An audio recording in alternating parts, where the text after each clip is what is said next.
নমস্কার, আমি শুভাশিস। আমাদের একটা গল্প হোক ইউটিউব চ্যানেলে আপনাদের স্বাগত।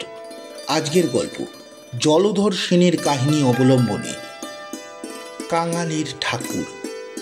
গল্প পাঠে এবং সমগ্র পরিচালনায় আমি শুভাশিস। বিশেষ সহায়তায় দেবযানী, পোস্টার এবং সাউন্ড এফেক্ট শুভ। জ্যৈষ্ঠের মাসের মাঝামাঝি সময়ে একজন জগন্নাথ দেবের পাণ্ডা আমাদের গ্রামে আসিয়া উপস্থিত হইলেন। আমাদের সোনাপুর গ্রামখানি খুব বড় নহে, বড় মানুষের বাসও তেমন বেশি নহে। প্রায় সকলেই আমাদের মতো সামান্য অবস্থার গৃহস্থ। তাই প্রতি বছরই পাণ্ডা ঠাকুরের শুভাগমন হয় না। জগন্নাথ দর্শনার্থী যাত্রী বছরে বছরে পাওয়াই যায় না। এই 4 বছর অন্তর পাণ্ডা ঠাকুর আসেন এবং যেমন করিয়া হোক 10-20 জন যাত্রী লইয়া যান। আমি যেবারের কথা বলিতেছি তাহার পূর্ব বছর আমার পিতা ঠাকুর স্বর্গারোহণ করেন। আমার পিতৃব্য শ্রীযুক্ত দয়াল চন্দ্র দে মহাশয় আমার মাথা ঠাকুরণীর তখন অভিভাবক। পিতা ঠাকুর বর্তমানে কাকা পৃথক হন, বাড়িও পৃথক করেন। আমরা জাতিতে সুবর্ণ বণিক। পূর্বে পিতা ঠাকুর এবং কাকা মহাশয়ের যখন একান্নভুক্ত ছিলেন তখন আমাদের একখানি বেনে মশলার দোকান ছিল। পৃথক হইবার পর পিতা একখানি নতুন দোকান করেন। পূর্বের দোকানখানি কাকাকেই দান করেন। পিতার মৃত্যুর সময় আমার বয়স 13 বৎসর। সে সময়ে আমি কি আর নিজে দোকান চালাইতে পারি? তাই আমার মামাতো ভাই দোকানের ভার গ্রহণ করে। গিরিশ দাদা আর আমি দুজনেই দোকানের কাজকর্ম করি। গিরিশ দাদা মাসে 14 টাকা পান আর আমাদের বাড়িতে থাকেন। এই খরচ বাদে যাহা লাভ হয় তাহাতে আমার মাতা পুত্রের সংসার একই রকম চলিয়া যায়। দিদির বিবাহ বাবাই দিয়া যান। দিদিদের অবস্থা ভালো। সংক্ষেপে এই আমাদের সাংসারিক অবস্থা। জগন্নাথের পাণ্ডা ঠাকুর গ্রামে আসিয়া বাড়ি বাড়ি ঘুরিয়া যাত্রী সংগ্রহ করিতে লাগিলেন। আমাদের কাকা জগন্নাথ দর্শনে যাইবেন স্থির করিলেন। মা কি এমন সুযোগ ত্যাগ করিতে পারেন? তিনি কাকাকে ধরিয়া বসিলেন যে সঙ্গে তাহাকে লইতে হইবে। কাকার আর তাহাতে আপত্তি কি? তিনি জানিতেন মায়ের তীর্থ ভ্রমণের ব্যয়ভার তাহাকে বহন করিতে হইবে না। সুতরাং তিনি সম্মত হইলেন, কিন্তু গোলযোগ বাঁধিল আমাকে লইয়া। আমি বলিলাম, মা, আমি তোমার সঙ্গে যাব। কাকার তাহাতে আপত্তি, মায়েরও আপত্তি। আমি ছেলে মানুষ, জগন্নাথের পথ বড় খারাপ, নানা বিপদের সম্ভাবনা। 1 মাসের পথ হাঁটিতে হয়। রাস্তায় চোর ডাকাত আছে, যাত্রীদের প্রায় নানা পীড়া হয়, অনেকে প্রাণ ত্যাগ করে। এই অবস্থায় আমার মতো ছেলে মানুষকে কিছুতেই সঙ্গে লইতে পারা যায় না। আমি যদি সঙ্গে যাইতে চাহি তা হইলে কাকা মাকে লইয়া যাইতে পারিবেন না, স্পষ্ট জবাব দিলেন। মা আমাকে অনেক বুঝাইলেন, কিন্তু আমি কাঁদিয়া আকুল হইলাম। অবশেষে মা বলিলেন, তাহা হইলে আমার অদৃষ্টে আর জগন্নাথ দর্শন নেই, যাক আমি আর যাব না। পাপীর কি এমন ভাগ্য হয়? তিনি দীর্ঘ নিঃশ্বাস ত্যাগ করিয়া তীর্থযাত্রার বাসনা ত্যাগ করতে উদ্যত হইলেন। লেখাপড়া অতি সামান্যই শিখিয়াছিলাম। বেনের ছেলে, একটু লিখিতে পড়িতে পারিলে এবং হিসাবপত্র রাখিতে পারিলেই যথেষ্ট। তাই বাবা আমাকে স্কুলে দেন নাই। পাঠশালার বিদ্যা কথঞ্চিত আয়ত্ত করিয়া 12 বৎসর বয়সে আমি দোকান যাইতে আরম্ভ করি। সে ভালোই হইয়াছিল। নতুবা তাহার 1 বৎসর পরেই যখন বাবা মারা গেলেন, তখন আমি যদি দোকানের কাজ মোটেও জানিতাম না, তাহা হইলে বড়ই বিপদ হইত। তা লেখাপড়া জানি আর নাই জানি, বিদ্যা নাই থাকুক, মায়ের দীর্ঘ নিঃশ্বাস আর আমার 14 বছর বয়সেই বুকে বড়ই বাজিল। আমি দেখিলাম মায়ের তীর্থধর্মের আমি অন্তরায় হইলাম। তখন আর নিজের কথা ভাবিলাম না, মায়ের তীর্থধর্মে বাধা দিব না, এই কথা আমার মনে হইল। আমি মাকে বলিলাম, আমি তোমার সঙ্গে যাব না মা, তুমি একলাই কাকার সঙ্গে যাও। আমি আর গিরিশ দাদা বাড়িতে বেশ থাকতে পারবো। আর কতদিনই বা, বড় বেশি হলে 1 মাস 2। কেমন মা? মা বলিলেন, তা বই কি, 2 মাস তোরা 2 ভাই কাকিমার কাছে থাকিস, কোনো কষ্ট হবে না। ছোট বউ এতে অসম্মত হবে না, কি বলো ঠাকুরপো? কাকা বলিলেন, তার আর কি, তুমি তো জানো বড় বউ, আমি আর কি ইচ্ছে করে পৃথক হয়েছিলাম? দাদাই তো জোর করে পৃথক করে দিলেন, বললেন যে দিনকাল পড়েছে তাতে পৃথক হলে মনের মিল থাকবে। তা পৃথক হয়েছিলাম। আমার কি আর ইচ্ছে ছিল? তারপর দাদা মারা গেলেও তো তোমাকে বলেছিলাম, আর কেন দুই দোকান এক করে ফেলি একসঙ্গে। তখন তোমার ভাই তো বাধা দিলেন। যাক, সে কথা যাক। সুরেশ আর গিরিশ আমার ওখানেই থাকবে। আর তুমি তো আমার সম্বন্ধে রায়চরণকে জানো, সেই এই মাস দুই এখানে তোমার আমার দোকান দেখবে, বাড়ির ভাড় নেবে। মা বলিলেন, তাহলে ঠাকুরপো ছোট বউকে নিয়ে যাই না? এমন সুবিধে কি আর মিলবে না? ছেলে বলে তো হলো না যে তাকে তাই নিয়ে থাকবে, তাকেও সঙ্গে নিয়ে চলো।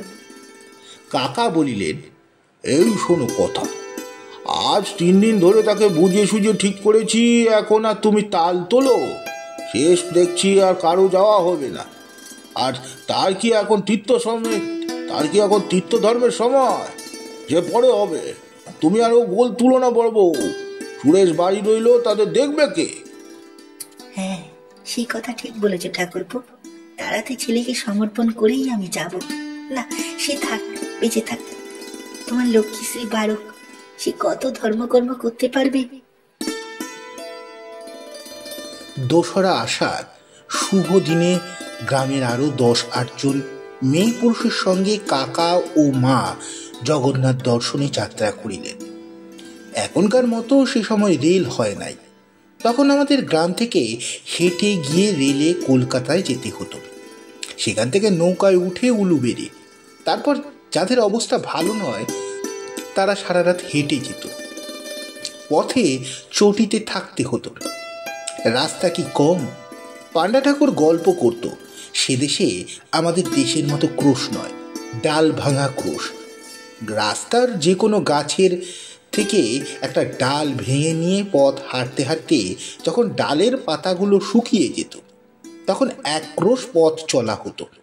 তাই তখন লোকে বলতো, বাবা জগন্নাথের কথা যেন মনে হয়, পথের কথা মনে না হয়। এইরকমই কত কথা যে সে সময় শুনেছিলাম, তার সব কি আর মনে আছে? মা চলে যাবার পর প্রথম প্রথম প্রতিদিনই তার কথা মনে হতো। গিরিশ দাদার সঙ্গে মায়ের কথাই হতো। দোকান বন্ধ করে যখন কাকার বাড়িতে রাত্রিতে আহার করতে যেতাম, তখন কাকিমার কাছে বসে মায়ের কথাই বলতাম। একদিন কাকিমা বললেন, দেখ সুরেশ, তুই তো রোজ কেবল মায়ের কথা বলিস, তাতে তার তীর্থ ধর্ম হবে না। এত কষ্ট করে জগন্নাথে গিয়েও দিদি ঠাকুর দর্শন পাবেন না। আমি বললাম, ঠাকুর দর্শন পাবেন না কেন? আমরা এখানে বসে কথা বলছি, তাতে কি দোষ হচ্ছে? কাকিমা বললেন, ওরে হাবা ছেলে, তুই যখন এখানে বসে তোর মায়ের কথা ভাবিস, তখন তিনি এখানেই থাকুন, সেখানেই তোর কথা মনে হয়। শুনেছি অদৃষ্টে নেই, নিজের কথা বলতে পারিনি। শুনেছি ছেলে কাঁদলে কি ছেলের কষ্ট হলে যতই দূরে হোক না কেন, মায়ের প্রাণও কেঁদে ওঠে। ও নারীর টান বড় বাঁধন শক্ত রে।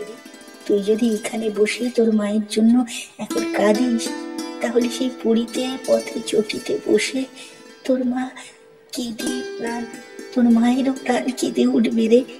তাই মনে কর, তার মনে তোর কথা জাগবেই, তাহলে আর জগন্নাথ দর্শন হবে না। সে কি করে হবে কাকিমা?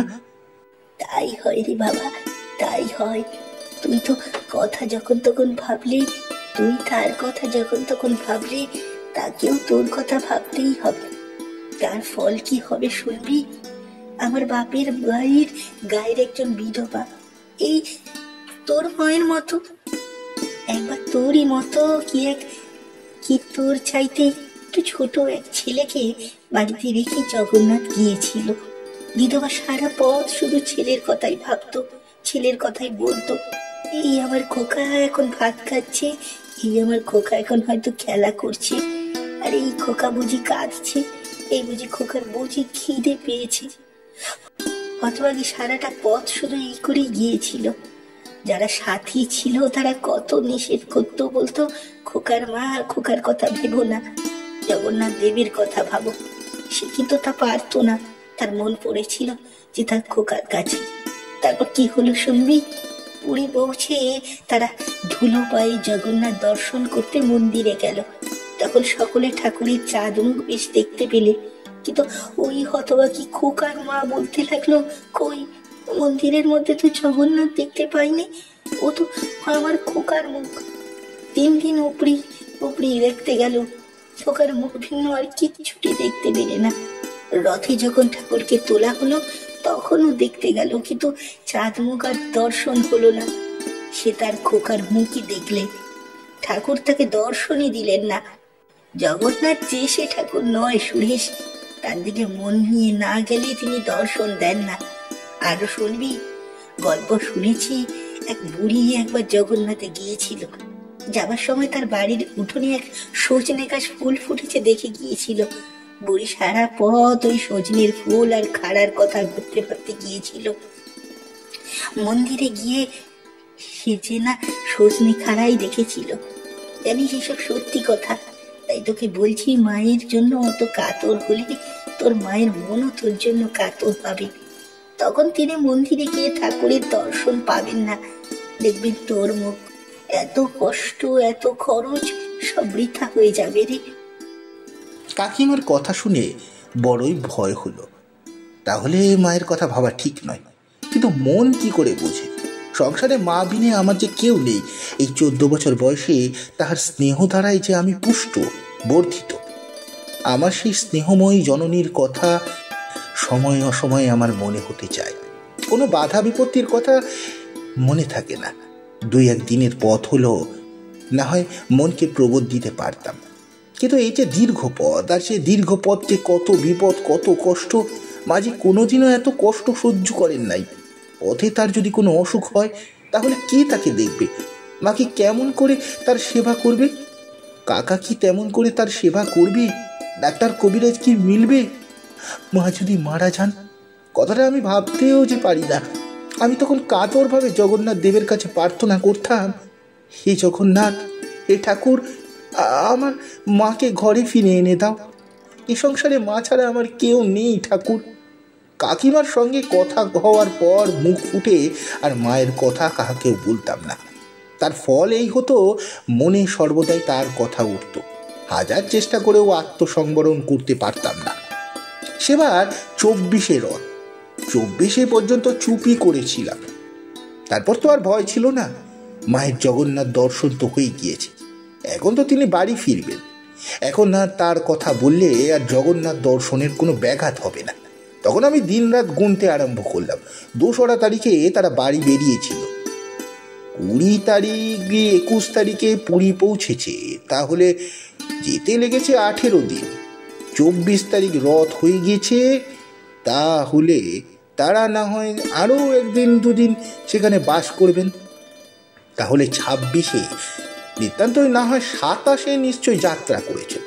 সেই 27-এ দিন থেকে আমি দিন গুনতে আরম্ভ করলাম। কোথাও সোনাপুর, আবার কোথাও এই অচেনা জগন্নাথপুরী। এই পথের কোনো সংবাদই আমি জানতাম না, তবু প্রতিদিন আমি সেই পথের কথাই ভাবতাম। এই একদিনে মা 3 ক্রোশ পথ এসেছে, একটা চটিতে উঠেছে। তারপরে এই পরদিন মা খুব জোরে পথ চলেছেন, তাকে শীঘ্রই বাড়ি আসতে হবে। আমি যে তার পথ চেয়ে বসে আছি। মা তো বেশ বুঝতে পারছেন। কাকিমা বলেছেন, মায়ে ছেলের প্রাণে এক তারে বাঁধা। আমি যে এত আকুল হয়েছি মা সে কথা বেশ জানতে পেরেছেন। পথে বিলম্ব তা তিনি কিছুতেই করতে পারবেন না। যেতে যদি 18 দিন লাগে, তাহলে ফিরতে 15 দিনের বেশি কিছুতেই লাগবে না। মাকে যে ছুটে আসতেই হবে। যারা সঙ্গে গিয়েছেন তারাও ছুটে আসবে বই কি, সবারই তো বাড়ি ঘর আছে। কাকে কি আর পথে বিলম্ব করতে পারেন? পরের ওপর দোকান সংসার ফেলে তিনি কি আর নিশ্চিন্ত আছেন? আমি সোনাপুরে আমাদের দোকানে বসে প্রতিদিনই তাদের পথ হাঁটা দেখি। তাদের জোরে পথ চলাই, পথে বিশ্রাম করতে দিই না। 1 ঘন্টা থেকে 1.5 ঘন্টা হলো চটি থেকে পথে নামাই। ঝড় বৃষ্টি প্রখর রৌদ্র কিছুই মানি নে। আমার গরজ বেশি। 15 দিন চলে গেল, 16 দিনও গেল, কই মা তো ফিরেন না। গ্রামের যারা গিয়েছিলেন তাদেরও সংবাদ নেই।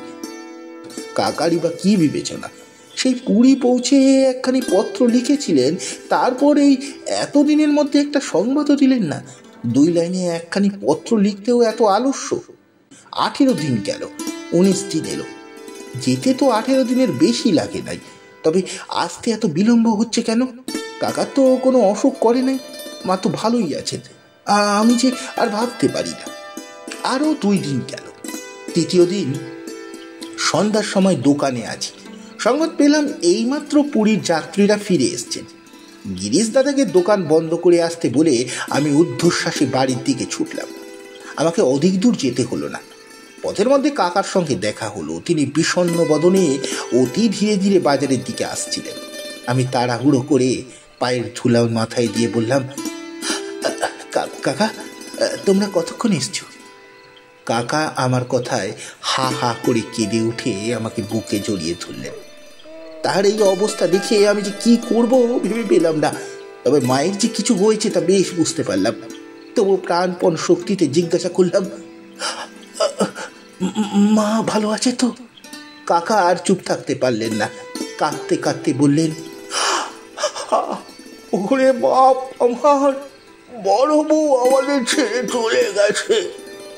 ওরে বাপ আমার, বড় বউ আমাদের ছেড়ে চলে গেছে। আর কি শুনবার যা তা শুনলাম। তখন আমার কি হলো আমি চিৎকার করে কাঁদতে পারলাম না। কে যেন আমার বুকের ওপর 10 মণ ভার চাপিয়ে দিল, কে যেন আমার গলা চেপে ধরল। আমার এই অবস্থা দেখে কাকা আমাকে তার কাঁধের ওপর ফেলে বাড়ির দিকে ফিরলেন। তখন সত্যই আমার চলার সামর্থ্য ছিল না, কথা বলার শক্তি ছিল না। বাড়ি আসিলে কাকিমা আমার কোলের মধ্যে টেনে কাঁদতে লাগলেন। আমাকে আর কি সান্ত্বনা দেবেন? একটু পরে নিজে কিঞ্চিত শান্ত হয়ে বললেন, বাবা আর কি করবে, জগন্নাথ তাকে টেনেছিলেন তাই তিনি চলে গেলেন। তুমি তো সব বোঝো বাবা, তোমাকে আর কি বলবো। হায় হায়, বিদেশ বিভুয়ে কেমন করে প্রাণটা বেরিয়ে গিয়েছে।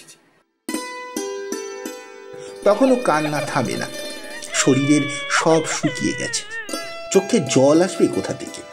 রাত্রিরে কাকার মুখে যা শুনলাম তা সংক্ষেপে এই যে ফিরবার সময় একটা চটিতে মায়ের ওলা ওঠা হয়। সেখানে তার ডাক্তার কবিরাজ কোথায় পাওয়া যাবে? চটিওয়ালা ঘর থেকে তাড়িয়ে দিতে যায়। সঙ্গীরা অন্য চটিতে চলে গেল। চটিওয়ালাকে বেশি পয়সা দিয়ে কাকা সারা রাত্রি মায়ের সেবা করলেন। কিছুতেই কিছু হলো না, একেবারে সাক্ষাৎ কাল এসে ধরেছিল। ভোরের বেলায় মা দেহত্যাগ করলেন। কাকা প্রায় 30 টাকা খরচ করে অনেক কষ্টে লোকজন ডেকে মায়ের সৎকার করেছিলেন। সঙ্গী যাত্রীরা ভোরেই সে ছুটি ছেড়ে এগিয়ে গিয়েছিল। কাকা অনেক কষ্টে এসে তাদের সঙ্গ পান। 7ই শ্রাবণের কথা। যেদিন কাকা বাড়ি এলেন সেদিন 15ই শ্রাবণ। 8 দিন হইল মা দেহত্যাগ করেছে। সব মিটে গেল। বাবা গেলেন, মা ছিলেন, তিনিও গেলেন। 14 বছর বয়সে আমি একেবারে অনাথ হলাম। আপনার বলতে এক দিদি, সেও তো পরের ঘরে। কাকা কর্তা হয়ে মায়ের শ্রাদ্ধের আয়োজন করতে লাগলেন। দিদিকে তার শ্বশুর বাড়ি থেকে নিয়ে এলেন। বড় মামা মামিকে আনা হলো। সেখানে কত যে কুটুম্ব ছিল, সকলকেই সংবাদ দেওয়া হলো। এই যে আমার জীবনের শেষ কাজ। কাকা মায়ের শ্রাদ্ধের খরচপত্র একটু কম করতে চেয়েছিলেন, কিন্তু আমার ভগিনী ও ভগ্নিপতি তাতে সম্মত হলেন না। মায়ের বাসটি কিছু টাকা পাওয়া গেল, কিন্তু সে খুব বেশি নয়, মোটে 800 টাকা। দিদি বললেন, 800 টাকা? সে তো হতেই পারে না। আমি বাবার শ্রাদ্ধের সময় নিজের চোখে দেখেছি নগদ 2500 টাকা ছিল। এরপরও কিছু লগ্নি ছিল, সেসব টাকা কোথায় গেল? কাকিমা বললেন, বোধহয় লগ্নি আরো বাড়িয়ে গেছেন। তারপর জগন্নাথে যাবার সময় 500 টাকা নিয়ে গিয়েছিলেন, সে তো আমি জানি। পরে জিজ্ঞাসা করলাম মরবার সময় দিদির কাছে কি টাকা কড়ি ছিল। তাতে শুনলাম সেই সব তখন খোঁজ নেবার সময় যদি কিছু থেকে থাকে দিদির সঙ্গে গেছে। দিদি বললে, যাক, মাই যখন গেলেন তখন টাকার কথা ভেবে আর কি হবে। কাকিমা বললেন, কথাটা সত্যি, কিন্তু মরার সময় দিদির কাছে নিশ্চয় 150-200 টাকা ছিল। তোমার কাকার কি সব দেখা উচিত ছিল না? সে তার কিছুই জানে না বললে। আমি বললাম, সে কথায় আর কাজ কি? আমার যা আছে তাই দিয়ে মায়ের কাজ ভালো করে হোক। আর তো মায়ের জন্য কিছু খরচ করতে হবে না। সেইভাবে আয়োজন হতে লাগলো। দেখতে দেখতে শ্রাদ্ধের দিন উপস্থিত হলো। আত্মীয় কুটুম্ব প্রতিবেশীতে বাড়ি ভরে গেল। কাকার আর অবকাশ নেই, সমস্ত আয়োজনই যথারীতি হলো। আমাদের বর্ষোৎসর্গ করতে নেই, পূর্বেও এই শ্রাদ্ধে তাহা হয় নাই, সুতরাং সে আয়োজন হলো না। যথা সময়ে সভাস্থ হলেন সকলে। পুরোহিত মহাশয় সমস্ত গোছাইয়া লইলেন। আমি সবে শ্রাদ্ধাধিকারীর আসন গ্রহণ করতে যাব। বেলা তখন প্রায় 10টা। সেই সময় বাহিরে মহা গোলযোগ আরম্ভ হইল। কি হলো দেখবার জন্য কয়েকজন লোক বাইরে ছুটে গেল। কাকাও গেলেন। একজন তাড়াতাড়ি ভেতরে এসে কহিলেন, ওরে সাধ্য রাগ, যার সাধ্য করতে এসেছে সে হাজির। সুরেনের মা মরে নাই, ফিরে এসছেন। মা মরেন নাই, ফিরে এসছেন? সে কি কথা, এ কি করে হয়? আমার মাথা ঘুরে গেল, আমি অজ্ঞান হয়ে পড়ে গেলাম। আমার যখন জ্ঞান হলো তখন দেখলাম সত্যই মা আমার কোলে করে বসে আছে, দিদি আমার পাশে। আমি অতি ধীরে ধীরে বললাম, মা, মা গো। এই যে বাবা আমি, বলে মা আমাকে বুকের মধ্যে চেপে ধরলেন। আমি তো আর তো অবিশ্বাস নেই, সত্যই তো মা আমার পাশে ফিরেছেন। সেই যে কি আনন্দ তা কি আমি বলতে পারি? যে মা আজ 1 মাস মারা গিয়েছেন, সে মা এসছেন। ওরে আমার মা এসছেন। আমার ইচ্ছে হতে লাগলো আমি প্রাণপণে চিৎকার করে বলি, ওরে আমার মা এসেছেন ফিরে। এই সময় কাকার বাড়ি থেকে একজন লোক এসে বলল, ওগো তোমরা শিগগির এসো, ছোট কর্তা গলায় দড়ি দিয়েছে। এ কথা শুনে মা আকিমা তাড়াতাড়ি উঠে পড়লেন এবং দিদিকে আমার কাছে থাকতে বলে কাকার বাড়িতে চলে গেলেন। আমার যাবার শক্তি ছিল না, আর শক্তি থাকলেও আমি যেতাম না। কিন্তু কাকার কি হলো জানার জন্য বড়ই আগ্রহ হলো। দিদিকে বললাম, দিদি তুমি একবার খবর নিয়ে এসো না, কি হয়েছে? দিদি প্রথমে আপত্তি করলো, শেষে আমার অত্যন্ত আগ্রহ দেখে চলে গেল এবং একটু পরে এসে বলল, আমরা তোমাকে নিয়ে বিব্রত ছিলাম। কাকাজি কখন চলে গিয়েছেন কেউ বলতে পারে না। তিনি বাড়ি গিয়েই গলায় দড়ি দিয়ে মরেছেন। পাড়ার সকলে দড়ি কেটে নামিয়েছেন।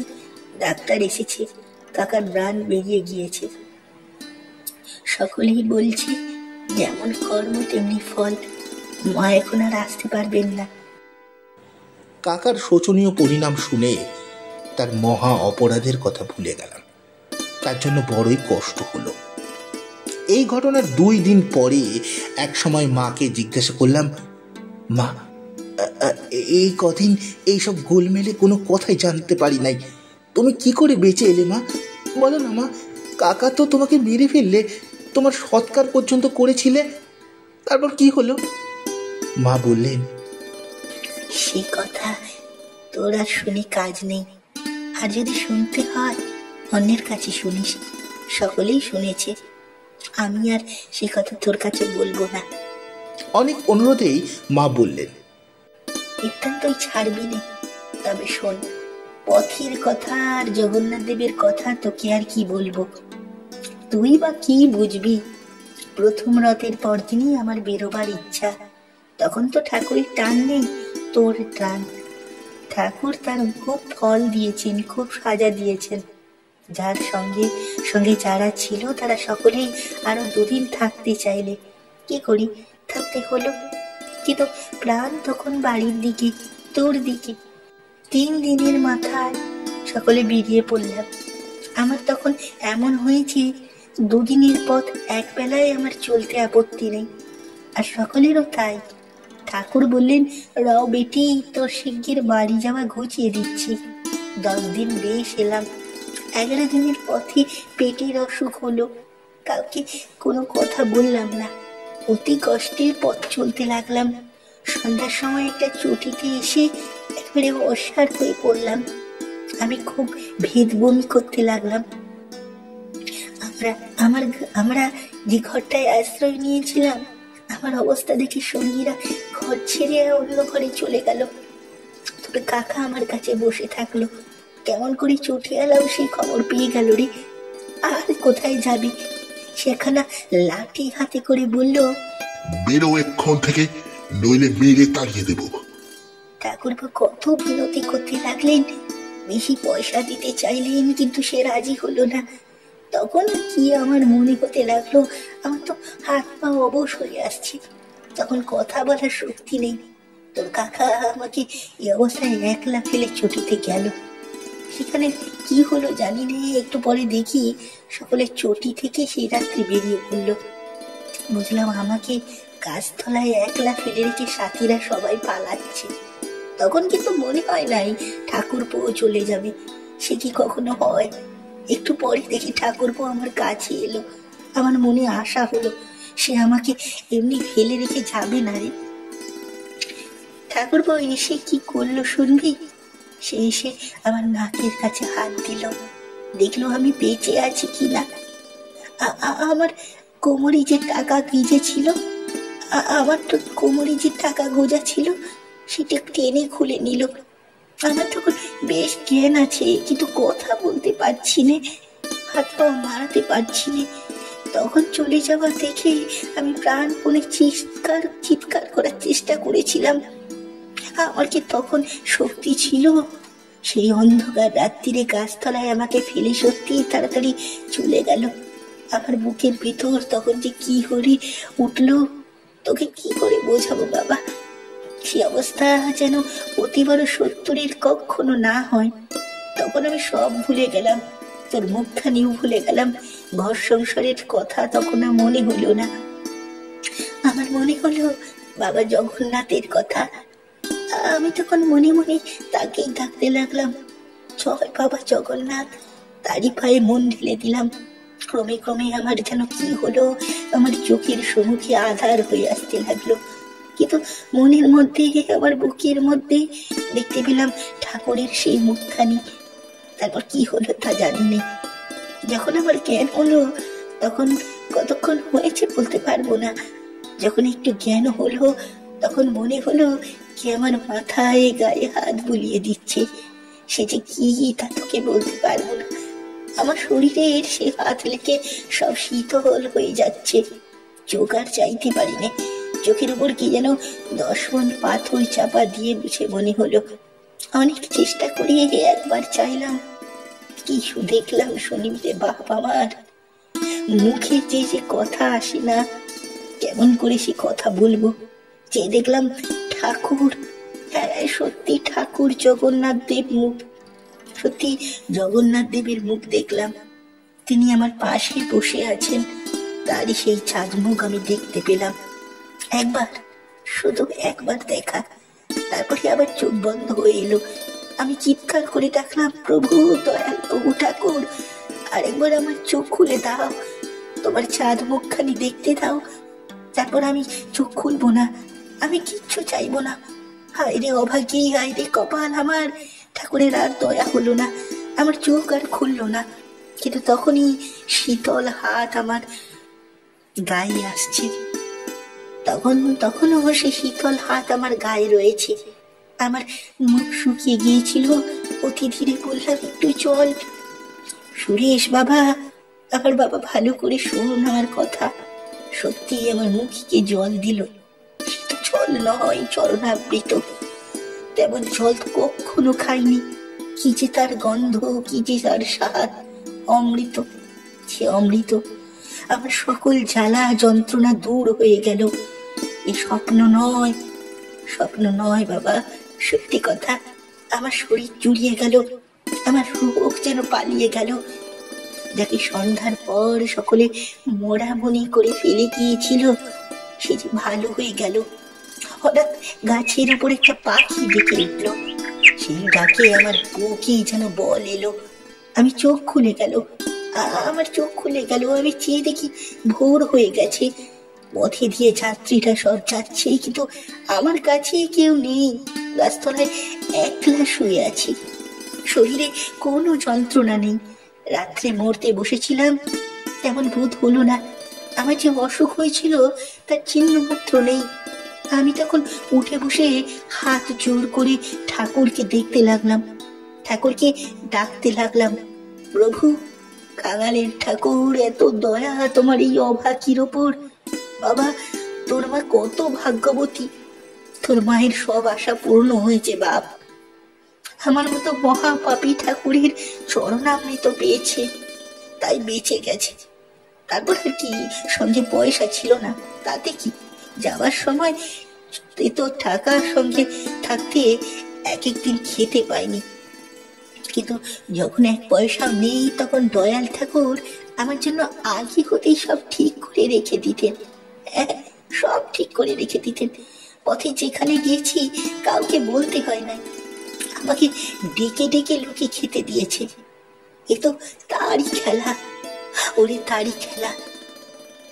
নৌকা উলুবেড়ের মাঝি আমাকে নিয়ে এলো, পয়সা দিল না, বলল তোমার কাছে তো আর কিছুই নেই বলে মনে হচ্ছে, তোমাকে ভাড়া দিতে হবে না। কি তোকে কি তাকে এই কথা বলে দিল? কলকাতায় এসে শিয়ালদা স্টেশনের এক পাশে বসে আছি, এক বাবু এসে বলল, মা তুমি কোথায় যাবে? আমি গ্রামের নাম বললাম। সে বলল, এখানে বসে কেন, টিকিট কিনলে না? আমি কোনো উত্তর দিলাম না। বাবুটি কি ভেবে চলে গেল। একটু পরে এসে আমার হাতে এখানে টিকিট দিয়ে বলল, এসো মা, তোমাকে গাড়িতে তুলে দিচ্ছি। এইসবই তারই খেলা রে, তারই খেলা। পথে যারা খেতে দিয়েছিল, উলুবেড়ের সেই নৌকার মাঝি আর স্টেশনের সেই বাবু, এরা সব আমার সেই কাঙালের ঠাকুর। ঠাকুরই এইসব বেশ ধরে আমার কাছে এসেছে, আমাকে তোর কাছে এনে দিয়ে গেলেন। বাবা, বাবা, একটা কথা তোকে বলি, কোনোদিন মানুষের দিকে চাসনি। যখন বিপদে পড়বি আমার সেই কাঙালের ঠাকুরকে ডাকিস, তোর অভাব থাকবে না। তোকে আজ আমার ঠাকুরের চরণে নিবেদন করে দিই। এই বলিয়া মা আমাকে বুকের মধ্যে জড়াইয়া ধরিলেন। আমার বেশ মনে হইল কোনো এক দেবতা আমাকে বুকে করে নিলেন। মায়ের রথযাত্রার ফলে আমার জীবনযাত্রার পথ ঠিক হয়ে গেল। সেই 14 বছর বয়সেই আমি পথ পেয়েছিলাম। সে কথা আজ নয়, আর একদিন।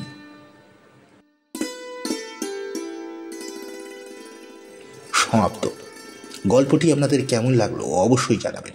গল্পটি ভালো লাগলে লাইক, কমেন্ট, সাবস্ক্রাইব ও শেয়ার করতে ভুলবেন না। নমস্কার।